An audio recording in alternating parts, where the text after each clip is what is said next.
hija de Dolores Velázquez Pérez. Ella siempre nos platicaba todo de Don Match, porque era su compadre, todo lo que sufrieron cuando vinieron a esta aldea. Tomaban agua de crisis, decía. Y ella respetó mucho al señor Maximo Pérez, porque a pesar de que era su compadre, era su padrino también de matrimonio. Y ella nos enseñó a respetar mucho al señor. Y ella me enseñó que no dejara que se muera la cultura de los bailes, las pastores que se hacen para la Navidad. Nos enseñó muchas cosas, a tener mucho amor al santo de la iglesia y querernos como hermanos. Gracias. Gracias, Cheb. I must say that Miss Dolores, I used to visit her a lot. I used to love to hear the story, and that's why I grew very close to my grandfather, because I loved to listen to his story. Sometimes I didn't believe him because I said, that's too long. That's está muy largo.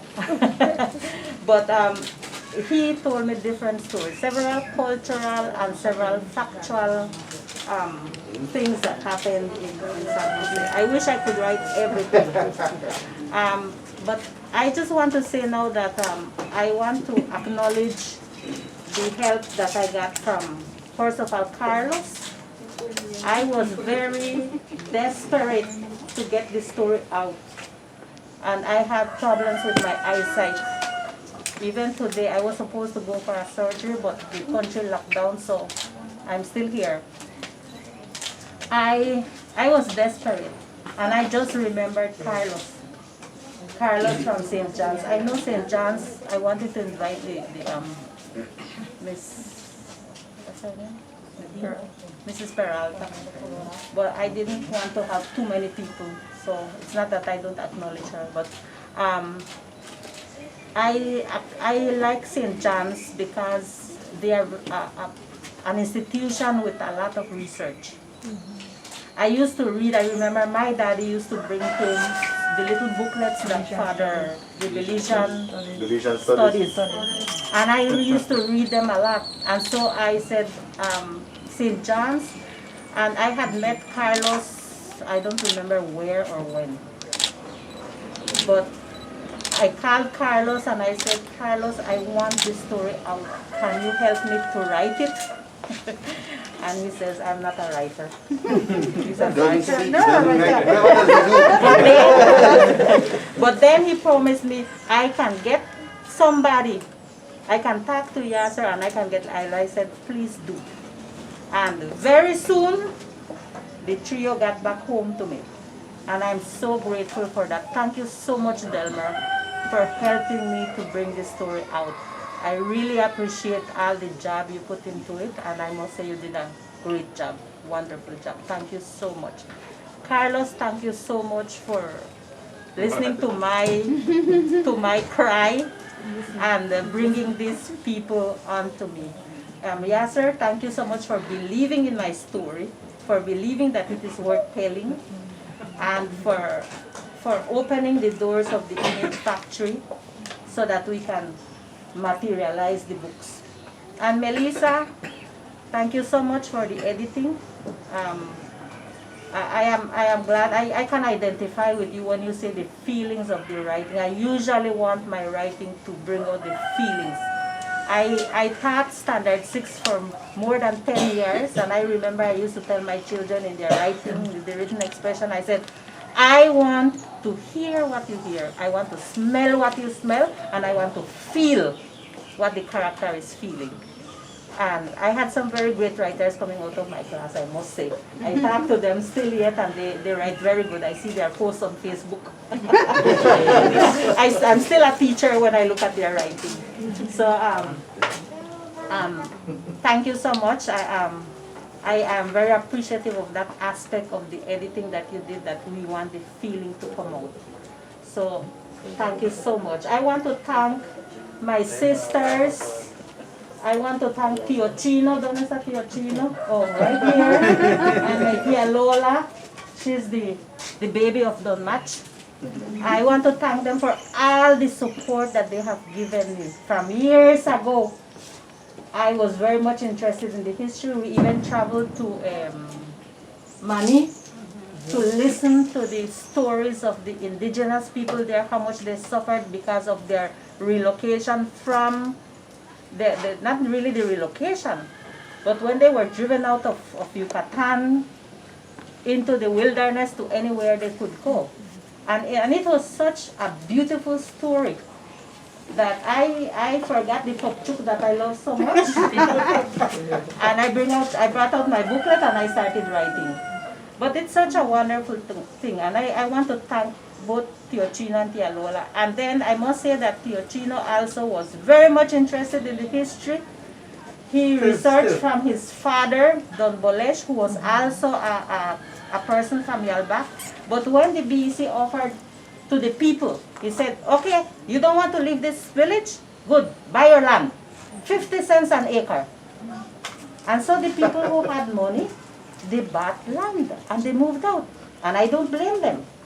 You know, living in a place where there's much oppression, you want to get out. And so some people went to Santa Familia. I'm sure Delmar knows some people from Santa Familia. I don't blame them, but most of the people were poor. The 50 cents they couldn't afford. Imagine. If you sell me a lot now for 50 cents, what? Not today. And so you can imagine how poor the people were because they couldn't afford 50 cents. And so most of them went out. Some of them came to live here. The harshness of the situation was so much that they decided, I don't want to stay here.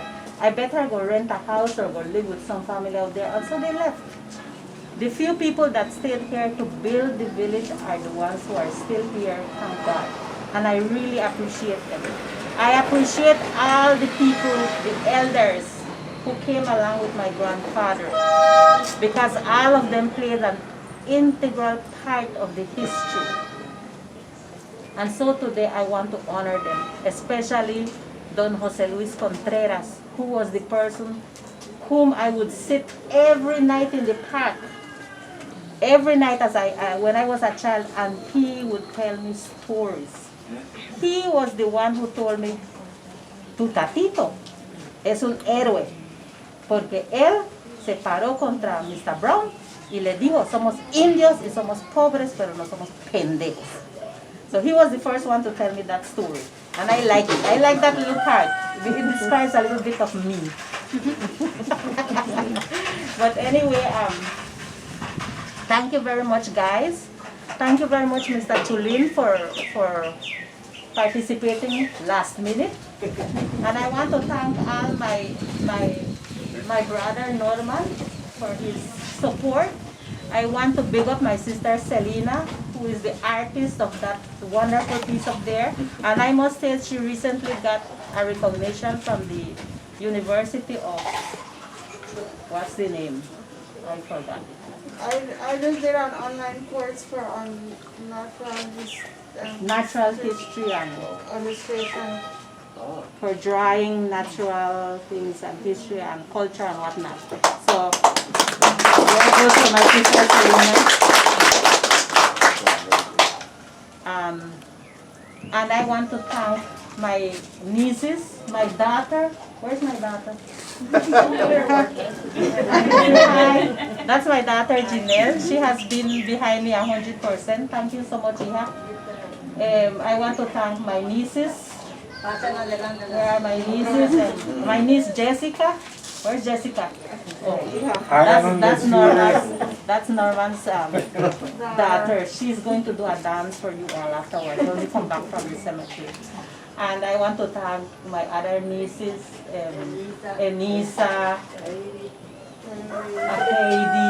Carmen, and Carmen, I know her as Janina, and Amir for allowing us to use his daughters. for donating in that. My sister, my eldest sister, Diana, they have been behind me 100%, and I really appreciate that. Lorna who can't be And here. Lorna, who can't be here because she's Working. working. Lorna Perez, by the way, is my She's- sister. She's counting how many new COVID. She's counting the Yes, COVID yes. cases. Okay, so I want to thank all those people who wanted to come but couldn't make it. And Andy, se me olvidando Andy. How can I forget Andy? Andy has been behind me with the history, with the story of Maximo from its onset. When he learned that I was doing the story, he has read some of my poetry, and he has published some of my poetry in his page in the Maya Masawal. What is it called? Belize Yucatec Maya. Belize Yucatec Maya. So I want to thank Andy for that. So thank you, Mr. Orlando for being here this morning. It's not easy to be an alcalde, Orlando. Now you know. Now you know it.